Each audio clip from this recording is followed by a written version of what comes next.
Hey, it's Casey Okupi with Free Speech Northwest, and I'm here with my wife, Kimberly, Yes. and we were going to discuss, some aspects about feminism or femininity, which is different than feminism. And you were also talking about how the left wing sort of political people have themselves, in some instances, a lot more figured out than how some right wing people are because they try to live in two different worlds simultaneously and things along those lines. Is that correct? Yeah, so we were going to discuss feminism and talking about this quite a bit. And I think what I wanted to discuss, because I'm someone who lived similar to this, I'll state from the get go my whole life, I've always said I'm not a feminist. But I think we should discuss that we always focus on the left of being feminist, but at least they admit it. At least they understand what the concept is. At least they live it out without denial. They're like, yes, I am this.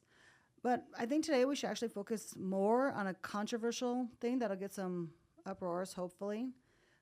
That conservative women don't want to deal with the fact that they've actually had a mental infiltration of the left wing ideals. And they're living in a lot of denial. And I think they live in a lot of dysmorphic sort of ideas. And I don't want to talk too much initially, but I think a lot of this is because we were raised in a very confusing time. And as we're trying to transition into a new era, which we need to do, some things need to be let go.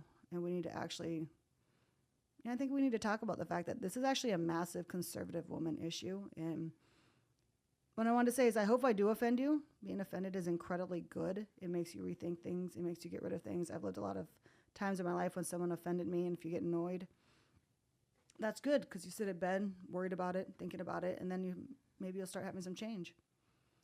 Yeah, I think it's good to offend people because it conditions strength inside of them.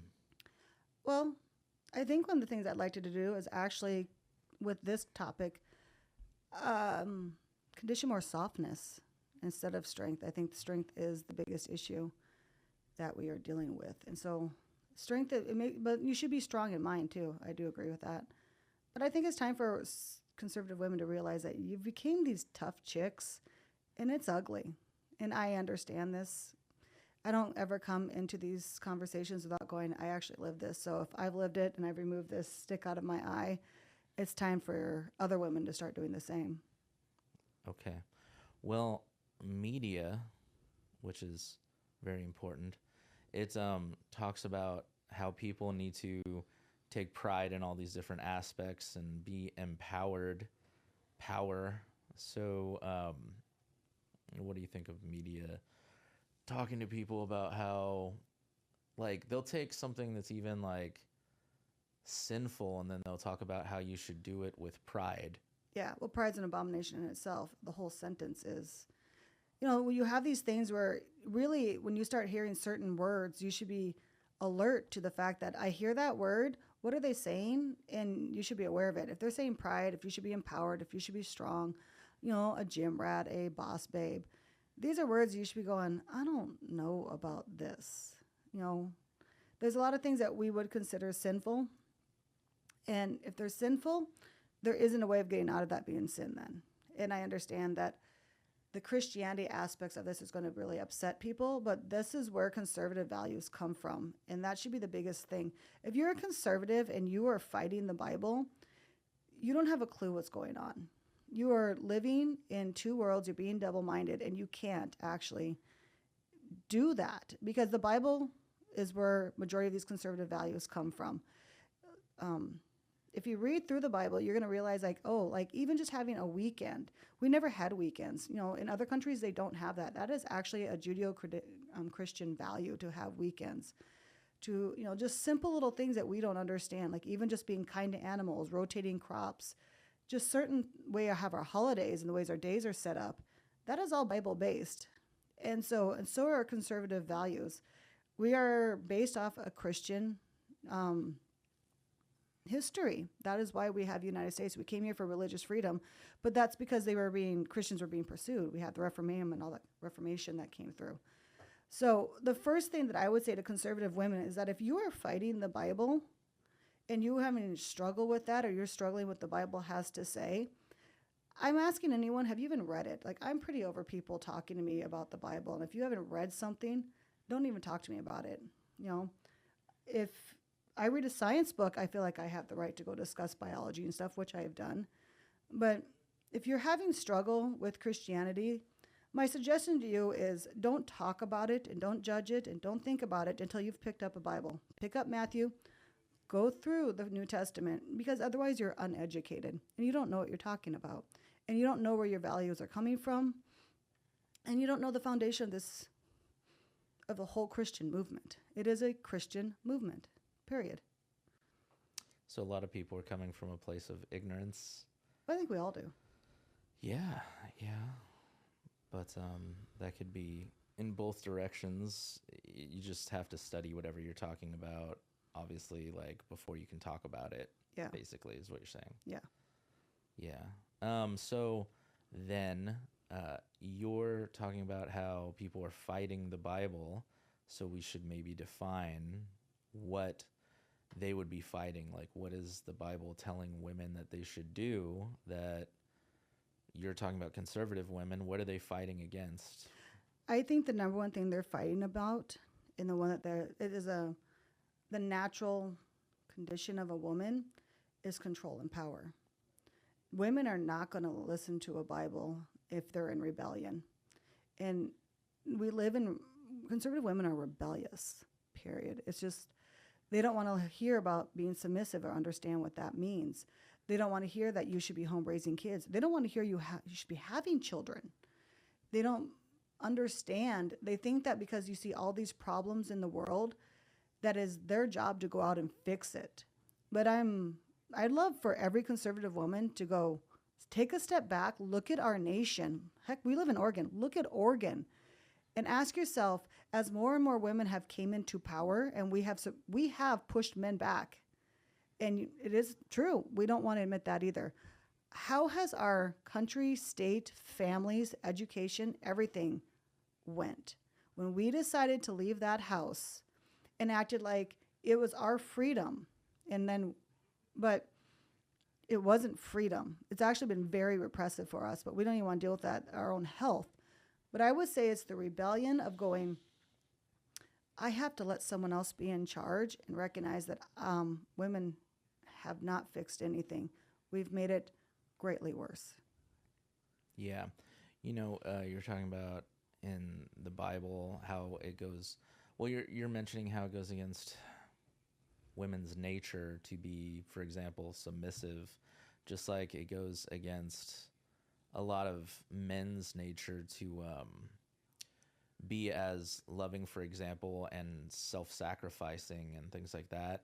And that's actually, in my personal perspective, why they place these exact phrases directly in the Bible, because it tells men what to do that goes directly against their nature, and it tells women what to do that goes against their nature. Like, it talks about women being submissive, it talks about men leading in love and things, and sacrificing yourself the way that Jesus sacrificed himself for the church, which was all the Christians and everything. So these different lines are in there in Ephesians, basically because they go directly against people's nature, and that's why they're written that way. They're direct orders that go against what you would naturally do. Well, what's funny about that to me is we like to just go, women are be submissive, and then it's like, oh, that must be the end of the sentence. And that was a whole paragraph. My suggestion to you is, when you start reading the chapters of the Bible, they're not that long. You're lucky if you get a page. Read to the end of that sentence. That has been something that has actually been used for control over women, but that's sin. Men are sinning and women are sinning because we're a fallen creature. But what they also forget is when they state that, they're not saying submissive to all men. You're submissive to God and to your husband, not the world. You're not supposed to. You're supposed to be in rebellious to the world, not God. So when you're saying that, it's like, No, you're going to work and be a partner and be a helper and allow your husband to make the main decisions. And that's where that ends. You're supposed to be submissive to your father until you're married, and then it's your husband. And what I would like to say to women is when you are fighting that, God put an order. And I think this is one of the most important things. And it was a really hard thing for me to come to terms with is when God says be submissive, you tend to think of a man with a thumb on you. And what God actually did where it was go, the world is fallen. The world is hard. It hurts you. It breaks you. And I'm protecting you. And so your husband isn't a thumb. Think of him as a shield. You know, you would go into battle, and you are in a battle. You're in a spiritual battle. And when you became Christian, you became a warrior. And look at that man. God says, I'm going to put the weight of the world on his shoulders. And women, you can't handle that because I have another role for you. And your role is to help him heal, help him be good as he battles. And that is your job. But everyone has to stop. All women need to stop looking at their husband like there's some thumb or some brutal authoritarian instead of a man who's walking out that door to fight the beast. And he is your shield. And you would never go into a battle without a shield. I don't think that one of the biggest things in battle wouldn't even be your sword. Your sword helps fight off, but that shield is a bigger deal. And your husband is your shield. He protects you from the world. And inadvertently, that means he's protecting your family, and it makes it strong. And that was the hardest thing for me to come to terms with is going, he's a shield. Stop fighting him. Let him go. And I know I talk a lot, and I should let you talk. But one thing I'll say, and if you've ever been a mom, the most annoying thing on earth is you can fight months to get your kid to do something and just fight and fight and fight. And when you give up, you go, honey, do it. And then that obnoxious one sentence, and it fixed the freaking rest of your life. And we deal with that all the time. I'm fighting my son. Go do this. My husband takes 15 minutes and the stupid thing's solved because there's an authoritativeness in his voice and in his presence. And what that is peace. It takes it off us and puts it on you. And it's a beautiful thing. It's peace. Yeah, there's different aspects and systems, as I've written about in a book that'll be coming out about how to manage children that are being difficult. But yeah, that's an interesting perspective. I like what you said about how like if somebody has a shield and they're not being submissive to their shield, like they're not, like, what I'm saying is nobody considers it letting your shield control you when you're utilizing a shield. You know what I mean? Yes. So I thought that was an interesting fact. So how are you expressing that conservative women might be doing something other than that? Like, what are they doing? Well, they're trying to be in control. They're trying to do women in the past generations. I would say this comes out of the 60s hippies movement. And as offensive as it is, I think it's the worst generation ever to come out of our society. The 60s hippies movement, and you'll see them, they're the ones protesting the street. They're the one they have nothing left in their life. The reason why they're on the streets is because there's nothing at home. Their homes are empty, and they created that. That's where our abortion rights and our birth control and our divorce, it's all came out of that. And even women who I thought would be very conservative in my life were not. And it's been a slowly degrading of that. And so what I would say is the reason women are struggling with that is because feminism entered into our society and we got confused of who we are. And we want to be half men. And we're encouraged to be half men. And because our society has so confused everything, we really do feel guilty if we're not in the workforce. And then we feel guilty we're not at home. And we feel guilty everywhere if we don't look a certain way.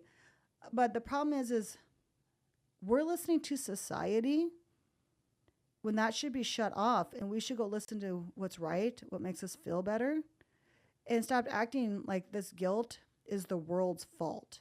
It is our fault for submitting outside of our boundaries. It's pretty simple. We're women. I personally feel it's incredibly mentally ill and body dysmorphic to feel you shouldn't have children and you should support abortions and need to be a size 2. I think the fact that women are too terrified to be pregnant because they might get a little heavy as body dysmorphic. And we have been pushed that for years. I've worked in the fitness industry. One of the reasons I left and I own gyms is because majority of the women in there were sad and lonely housewives. There used to be a joke among some of the comedians that I hung out with when we used to do comedy. It says, if you'd like to have a nice relationship, just start running. All the single moms are there bored. It's a funny joke, but it's because we've started to run and be in gyms and sacrifice our children to the liberal education, and we're alone at home not knowing what to do. It's like, well, wake up. You're supposed to be a mom. Where are your kids? They're unhappy at school. You're happy at home. That's an easy solution. Fix it. We keep looking at all this stuff, and it's like, no, you're being blind and you're listening to the world instead of the Holy Spirit pulling at you going, you should be raising your kids. You should have them at home. And if you are not at home, you should be working in that school so you understand what's going on. But women want to be half men. We want to be as tough as guys. We're in military. We're in the gym. We're in all kinds of weird stuff. And it's time to go home. Yeah. Yeah, it's interesting that you brought up the kids in school who are unhappy. It's weird because we've even witnessed children who go to public schools who want to be with their family instead. Like little kids, obviously, they throw fits because they want to be with mom or whatever, and they show up in school and they're crying on the ground. But, even our own children have gone to school and come home with massive depression from being at school. Yeah, we had to change teachers before we were conservative and Christian. Yeah, because sometimes we're recovering liberals, but we did it before all of you. The teachers sometimes are worn out and drained completely, and so they don't have the ability to really be, I don't know, I'd say able to give the kids that have some sort of needs, whether it's attention or being noticed or even like not feeling like, I don't know, our son would come home literally sad from where he was surrounded by a bunch of kids. He should have been happy. And that's crazy because I guess he got in trouble all the time and he was just depressed. What are the odds when he's our kid, huh? Well, we got into this mentality in the 80s that friends were the most important thing out there and kids have to have it. And so people started being raised by their friends. And I think that would be our generation. Like our parents didn't know where we were. My mom was working majority of the time growing up. My parents got divorced when I was 10. And it's wrong. It is wrong. Your kids need your family, and they need to be raised by parents. The number one thing kids need are parents. And that's both. Both, definitely. There isn't a house where it's just one parent that is a functional home. If it just isn't. But the thing is on top of that, there isn't a person who's had a kid that is a functional parent. Mental health, what most people do not discuss, and it starts in high school, is the number one reason for suicide in the United States, and I would say worldwide, is actually a breakup or divorce. It is equivalent to having a death, which it is. It's nothing worse than seeing someone you love and you want to be with and it breaks you. But we act like that's some little thing, like divorce is some little thing, and it isn't. It has generational effects. It has societal effects. It has mental health effects, but it's actually the number one reason for suicide. And it doesn't matter, male, female, doesn't matter race, doesn't matter culture. It is like universal. Yeah. Yeah, and you know what, a lot of people, what's very unpopular to say or think, and it might have everybody thinking that this is the most terrible thing to say or advice in the world, but a relationship can recover from almost anything. And I mean, like, cheating, physical abuse, like all kinds of stuff a relationship can actually recover from if, maybe you intervene with God and repentance and, trying to be fully empathetically apologetic and show actual repentance. But I mean, everybody's getting divorced all the time because they get into some kind of big fight. But what I'm saying is, and people are legitimate. I mean, there are reasons for these massive, horrible, sad, terrible fights that they end up divorcing over. They're legitimate, good, real reasons. However, simultaneously, whilst that's true, they can recover from things like that and hypothetically not get divorced. Well, in all actuality, I'm not sure if I agree with all of that, but it's not going to be because what people think. Not because I think you should stay in an abusive relationship. I think that you're part of the abusive relationship, and no one wants to self-reflect. You get online, and you will have reel after reel of narcissism, narcissism, narcissism.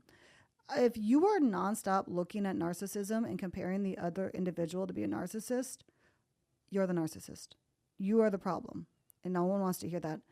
You cannot get into a relationship and hope that person bends to your will, meets every single need you have in every single whim. And we are in a society of absolute narcissists, absolutely selfish, self-involved, and frankly, very boring people. We got into a relationship and we think, why isn't he making me happy? And so then you will go and talk to friends and they're like, oh, he's not doing that for you? Oh, well, I've actually stopped hanging out with women because every time you have a problem, he's the evil person and you have to get a divorce. I have talked with Christian women. I've talked in Christian counseling and things along the lines. In my years of having, we've had very bad problems in our relationship. I only had one woman in my whole life, and her name was Kim, ironically enough, who told me, you shouldn't get divorced. It's sin, and you're sinning too. What are you going to do about fixing it? And you need to be told that if you are screaming and yelling in that house, you're part of the problem. If you are cussing, you are part of the problem. You are a narcissist. And I will tell you that narcissism is the natural human form. It is our natural state in being in a fallen world. The only thing that solves that is Jesus, if you like it or not. You're right that he's a narcissist. You're right that she is. What are you going to do to self-sacrifice to fix it? So I guess we're saying that neither one of us, you nor I, have escaped the narcissism curse. Yeah. And this stuff is just fed by social media. The weirdest thing about our society, and no one's even questioned this, is why are you getting online for advice? Algorithms are a real thing. AI is a real thing. What a joke. What an absolute joke. You're getting online for health advice? That's really weird. You're not online for relationship advice. You're watching a reel and then you're having some emotional reaction and then making some sort of step in your life towards that. You don't question that? It's very strange. Well, not just that. People are also they're not just seeking things out, but they're taking their own emotions and feelings and sharing them out for somebody to go, yeah, that's right. Whatever you just thought is the right idea. And everyone wants to support everyone. So they give a thumbs up when you go, I definitely want to get divorced because this guy's a jerk. Yeah. So that's some sort of circular bubble. Well, one thing I'd like to state about that is we have made men horrible villains. Horrible villains. We've acted as if men have no feelings. We've acted as if they are to be under our whim. We have disconnected ourselves from treating them like humans. And we've did that in our own marriage. And it has broken men, if people like it or not. One of the sickest things that came out of the 60s and the hippies is the fact that there's just free sex, free love, and you can go sleep with whoever you want. And that's completely untrue. The more you sleep with someone, the more you break someone. And we've become a sexual culture where we think that's fine. And women are disgusting. You're gross. If you're riding around in head to toe spandex as if that's pants, if you're there trying to squat in front of a guy and then getting pissed off at him for you factually doing that, I'm going to say something right now, and it's to all women out there. We women know you're doing that on purpose. You're doing it for attention. And you don't know what you're doing. That's a lie. But you're breaking yourself. You've turned yourself into an object, and then you blame everyone else. But men are also It is your job to close your eyes and walk away from women who behave like that. But we've broke society. You know, if you drive around and you notice with homelessness, homelessness has had a very specific demographic, and that is white men, completely white men. Here in Oregon, I would say, what do you think the percentage would be of white men who are homeless? Oh man, probably at least 80% of the homeless people are probably white men, I Yeah, would think. 80, definitely, if not more. And it's been a drug epidemic. And then white women don't want to act like that's our fault. And it is. You have gone wild. You've gone insane. You act weird. And you can't actually be sociable. You can't be socialized with. These women run around in gyms. Get out of the gym. People need to stop being in the gym. I know that's not something great to do. I'm not saying don't exercise. I'm not saying don't do a few sports, but do it with your husband. Do that stuff to bond. I was a gym rat, and it has been very difficult to go back to not having a six-pack and actually being curvy. But gyms release all sorts of chemicals that increase aggression and endorphins, and it increases your testosterone in your system the more muscle you have, and it has turned women insane. And it releases a competitiveness in your mind. It's called an adrenaline junkie for a reason. But it is time to become more feminine. Feminine softens society. It's time to go and actually look at men like they're human and they're broke. And there's that lie, which I would love for you to talk about.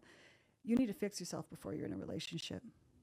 You need to have a certain amount of money before you have children. And how often have we heard that? Yeah, those are all fake. And there are all these people in their 20s and 30s that we know even Yes. who are like, they come up with these weird plans in their head. Like everybody's got a system and a plan because they saw on a television show that you're supposed to have maybe up to 2 kids, 2 point whatever kids, or whatever the traditional idea is, and you should have all your retirement and everything figured out and all this stuff, and you should go on vacations once you're retired, and if you're gonna wait to have kids and then simultaneously wait to go on vacation until you're retired, like none of this stuff lines up or makes any sense. What you should do is probably get married somewhere close to when you're just graduated from high school or Yep. something. Which is what we used to do. Yeah, and actually, we did that. We did. Yeah. I don't which regret is that at all. Great, good. Yeah. So that actually means we've been together, what, 25 years or something? Yeah. We've been married 23 in August and together 25. And we have fixed huge things. And we both look very young still. Yeah, we're pretty cute still. Yeah, it's pretty phenomenal. We're a little So, biased. yeah, and but what you're supposed to do is have kids young, have approximately 5 to 12 kids. That's the amount of children people should Yeah. have. And you can choose to take them on your vacations with you, or you could maybe have grandma or grandpa or something babysit for occasional little getaways. But Which is good for grandparents. We Yeah, had it forgot about is. grandparents, yes. It's oh good my for them. gosh, grandparents are supposed to love, otherwise they're supposed to love spending time and taking care of the kids and spoiling them and giving them candy and money. Otherwise, those grandparents, there's something wrong with them. They're kind of weird. They've bought into some sort of societal, cultural insanity. Yeah. But anyway, I think that, am I missing something in there? Well, no. But it sounds insane of some of the stuff we're saying. It's very old fashioned. And then you have the ideas like, oh, you want me to have 5 kids but stay home? Yeah. You want me to get out of the gym? Yeah, go play in the park with your kid. Go for a walk. Doesn't mean be not active. Go get some vitamin D. Be home. Have something to move forward with. Marriage is really difficult. It is incredibly difficult. But there was a saying that marriage was not to make you happy. It was to make you holy. It was to make you grow up. And we have an epidemic of individuals who are refusing to grow up. Men want to act like babies. Women are acting like they're boss babes, trying to, force men out of this, the workforce and everything along that lines. You shouldn't even want to compete. I would highly recommend for women to stay away from competition. it feeds into the dark nature of what we are. We're incredibly manipulative, and that's something that's part of our fallen nature. And so competition feeds into that. But another thing to state that if you are going to be a conservative woman and an actual Christian conservative, you have to become low maintenance. You have to go, I'm not going to need super expensive clothes, a super fancy car, have my nails done, get my makeup done, get, all this stuff. You have to step away from the world. There is a line in the Bible that says, do not working on the exterior looks, do not do the braiding of hair and things along that lines. It isn't like braiding hair is a sin. It's that it used to be that these women did such elaborate hairstyles that it became self-focused. It means work on the gentle nature of a heart. We have become hard-hearted. And so the harder women become, the harder the world will come. And I will become. And I think if women realize that you go home, I actually am on social media quite a bit, but I've learned to make dumb things. Like, I make yogurt. I make homemade bread. I've used it for an education that I didn't receive growing up. And so I think that some social media is really useful. Some YouTube is really useful. It helps you regain what being at home is. And I've learned to buy huge pieces of meat and piece them apart for steaks and things. And that has saved us a lot of money. And make that your goal, to be home. Don't need to look the fanciest. Don't need to look like this. And I know the more that I work, the more I worry about what I look and how I dress. But at home, I'm happy in shorts and a shirt or a dress and just, helping at home. And it makes you feel so much better. You're more rested. You're nicer. You're happier. Your kids are happier. The reason our whole society is broke is because women left the home. Some of us had kids, and then they went home to nothingness. What did you expect but emptiness? You've left the heart of the heart is the family, the heart is the home. And that meant you were the heart of this. And nothing lives without a heart. And the heart's supposed to love and care. You are the heart of your family. Don't leave it. You kill it if you do that. But at the same time, you have to change the fundamentals of yourself. You have to come to terms that women are soft. Go look at all of the old statues of like goddesses and things along that lines. Those girls were curvy. We're supposed to be curvy and soft, not head to toe. And it's a hard thing. It's a hard thing to mentally deal with, that you shouldn't look that way, but you've been lied to. I don't know how many people, when we did our convention, I met these women and they'd be like starving themselves or definitely high on something. When you see people in Hollywood buffed out, that's called steroids. And when you see all the women super thin, that's some sort of drug. It's not real. It's all fake from broken people. Yeah, I mean, just ever since Ariana Grande or whatever her name is, that the one that's in the Wicked movie or something? I'm not the person. I think anyone who knows me, I could care less about any of that stuff. It's so boring. She's dying. She looks so anorexic. Like, I wish people would talk to her and say, please eat some steak and potatoes, because she looks like she's not healthy and she's going to keel over dead soon. Well, there's a reason that Marilyn Monroe is still like posters everywhere. It's like the last woman that looked like one. Absolutely. Yeah. And it's not just women who are lied to about like how women should be skinny. Men are lied to about how women should be skinny or something like that. Like, yeah, they're told, that's a porn epidemic. Well, yeah, there's.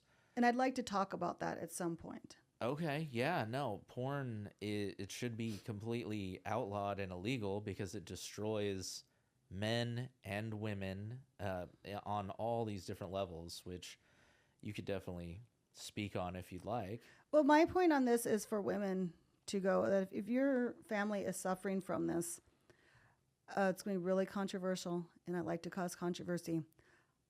Are you having sex with your husband? This is going to be really obnoxious to majority of you women. It should be no less than 5 times a week, if not every single night. Wow, this is going to go viral. It really will.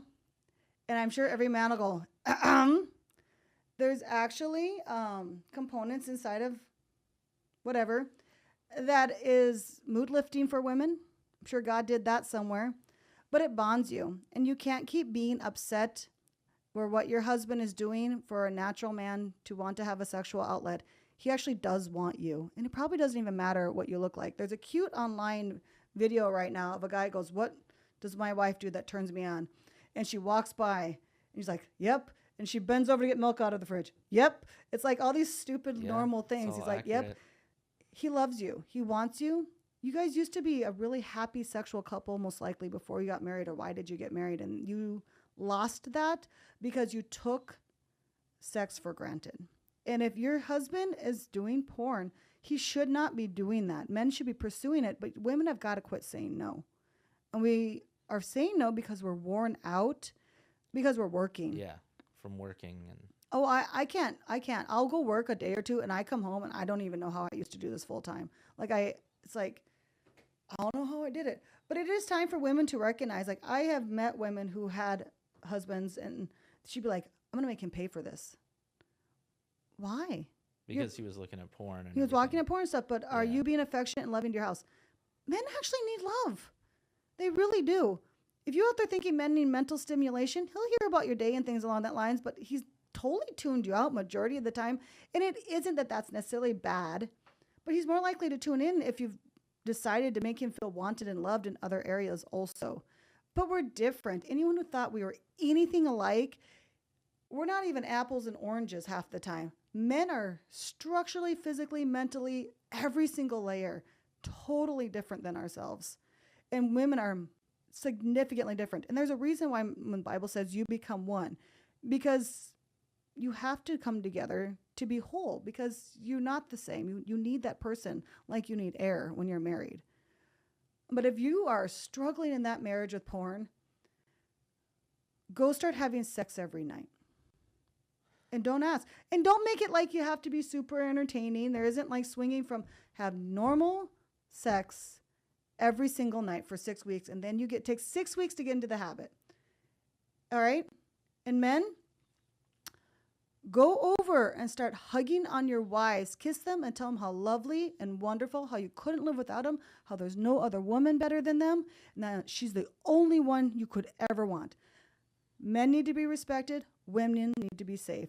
And sexual outlet isn't how it makes a woman safe. It's knowing that she has no competition ever, because women are so highly competitive. And so men have work to do also. Make your wife feel loved. Yeah, and men should realize that that's one of the things about pornography that kind of destroys women is that when they're looking at porn, it's really screwing with the head of whatever women they're with, because they're maybe comparing themselves and doing all this stuff. It's really sick and defeating. It is. Yeah. Like, it's defeating, like, and it's fake and it's weird. Like, I think that the solution you talked about really honestly fixes everything for everybody. Men obviously need to do their part by, if they are having any sort of regular sex or otherwise, both people just need to work on making that happen. Yeah. Yeah. Like, well, it should be assumed. And to do their part. It should just go like morning or evening. Jenny, we're too busy in the middle of the day. Which one? Okay, it's just assumed. There shouldn't be a fight. It shouldn't be wonder. You don't worry about dinner. Dinner's assumed. It should be an assumed part of marriage. Dessert. Well, that too. Sometimes we'll mix. But I'm stating that it has became something that when someone feels like they need to go pursue the other person, or needs to be some sort of effort. No, this isn't an effort. This isn't a maybe. This is the glue that holds your family and your marriage together. And it makes you love that person so much more, because but the thing is you also have to throw the love into that. But sometimes, I'm sorry, for your first few weeks, if you're struggling, get over it. Go in there, but make sure you cuddle afterwards. Don't even talk to each other if you're mad. It sounds strange, but you love that person, if you like it or not. You're married. And when the more divorces I have seen, I have never seen someone who has been divorced and I've almost never seen a second marriage work. And I see almost everybody I know that's been divorced, older, die alone. Nobody thinks about the future. marriage is definitely for the old. Um, and it's been just one of the most saddest things I've ever seen in my life. Of all these people have been divorced and they're older and they live alone. And yeah, at one point someone might die, and that's part of life, unfortunately. But it holds families together. I know that the women who have stayed married tend to have their kids around, and the women who get divorced tend to not. You destroy your children, and one of the first steps to holding a marriage together is sex. And get over the body changes of everyone. We're made in the image of God, and I feel like the more that you have to work to have a whole bunch of muscle, be super thin, that isn't normal. If you have to work tremendously hard, hours a day to maintain something, that isn't natural. It's unnatural. It's body dysmorphic, and we have been twisted into things that aren't real. Yeah, well, I think that's a good point. I think we've made a lot of good points. Was there anything else that you wanted to Are we? Oh, you're like needing to go to work again? Probably, but we can move on. I think that no. what I would say to everyone is a couple things. If you don't believe in God, it's time. If you're even listening to this message, it means God's poked at you. And you need to find the Lord Jesus Christ. And remember, it isn't religion. It is a book and a relationship. And if you don't want to go to church, you don't like Christians, that's perfectly fine. But that has nothing to do with a book. And if you're struggling in your marriage, be the first person to go fix that. Don't wait for the other person. Humble yourself, because the meek inherit the earth is what is stated, and it means you get life. If you had someone dying on the floor, you wouldn't mind CPR, and you would rush over and do it. So be the CPR in your marriage. You are talking to a couple who have been literally through it. We have sat in divorce court, haven't we? Yes, we have been in divorce court for all the evil, vile, horrifying things that people can do in a marriage. Yeah. And don't be ashamed of that. Be really proud. What's funny is of all the people we knew married, we probably should have been the first one divorced, and we're still together, and everyone else isn't together anymore. Makes for kind of lonely people to hang out with. You don't have anyone to hang out with after a while, but you got each other. Yeah, you should also be extremely stubborn, apparently. Like, we are the most stubborn people that we know, and then our son, who is extremely crazy stubborn. Yeah. And but I don't always think it's been us. I think it's God. And if you'd like to have life, you'd like to have some clarity and peace, that's where you go. And the last thing I want to say, and then I know you say I talk too much, but you should have known that. Actually, this was your sort of topic. So yeah, it's well, okay. They're probably all going to be my topic. That's awesome. I'm the thinker, he's the worker. You made me throw off. You're the thinker, I'm the looks. You are the looks, absolutely.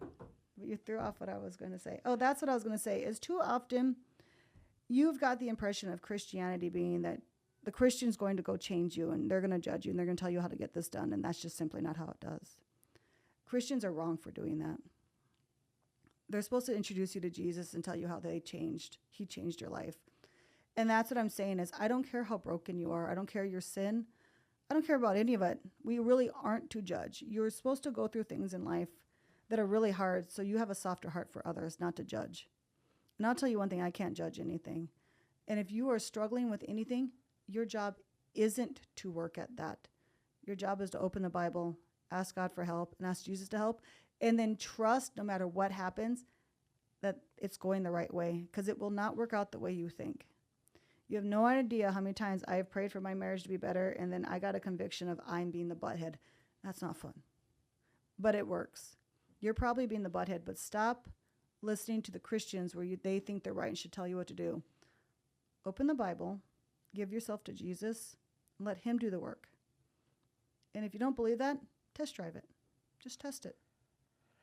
Well, just to make a note on what you're saying, that is basically why Jesus was nailed to a cross. Correct. Was that so all of your sin and all of not just your sin, but I'd say your problems that you don't understand, your stress, your anxiety and all that, he bled for your anxiety and your stress and your depression, not just, your sins. And you won't mind letting go of stuff. You think that's going to be a hard shed if it's not. It says, my yoke is easy. One day you'll just go, I just don't want to even do that. It doesn't even sound good anymore. You're like, whoa, who is this person? Well, that's the reborn person. And just let that go. Let it go. But you think it's work, and it isn't. The work and the pain comes from shedding the sin. And healing hurts. You break an arm, you have to heal, and it hurts. But at the end, you're tough too. And tough is good. Yeah. Yeah, I think a lot of the stuff that you just spoke about, if somebody actually took the time to sit back and think about it, close their eyes and imagine it, it's beautiful and amazing. And everyone knows if what they're doing is wrong and sinning. I believe that. I think that, it's the same thing as if you have a cup of yogurt or a cup of butter in front of you and you go, which is healthier, or a cup of lard or something. And it's like, which is better? That's the same thing with, am I doing something sinful and wrong, or am I not? Listen to that voice. That isn't a conscience, that's the Holy Ghost. And he will lead you. And I'm a true believer that if you have any nagging thoughts about that, or you start hearing about it, you have 2 years, so you might as well give in. Why make it tough? And I know that because I was that person. I was not a Christian. And he chased me down. And he has flipped my whole life into beauty. Yeah. Yeah. I was just kidding when I said I was the looks, by the way. You are beauty yourself. No, I don't agree. I like guys, and you're pretty damn sexy. Women, it is scientifically proven that dad bond makes for a happier family. Don't go for that gym guy. He's broken. I'm sorry to break it to you, but those guys are worried about something in life. The men are made to work, which means go to work and come home tired, and that isn't a head-to-toe muscle man. Also, I don't know how these women are married to all these guys that aren't they cold? Those muscle-bound guys. I'd be cold. I'm cold all the time. Get yourself a guy who's warm. Yeah, I am kind of like a heat machine. Oh, yeah. Yeah, it's like I project a lot of... Yeah. Like I make my own body too warm. I can hardly sleep with my own self. Well, unless because he's a it's too gamer, hot. which guys got to get off the games. Yeah, I wrote a book called Man Child to Man that talks about how, a lot of these things like pop culture stuff, gaming, not having your driver's license whilst in your 30s, like all these different things are man-child behavior. True. And I know you need to go, but I've actually had a revelation on that recently, and I was talking to your son about it, is that you're not supposed to lose all that stuff.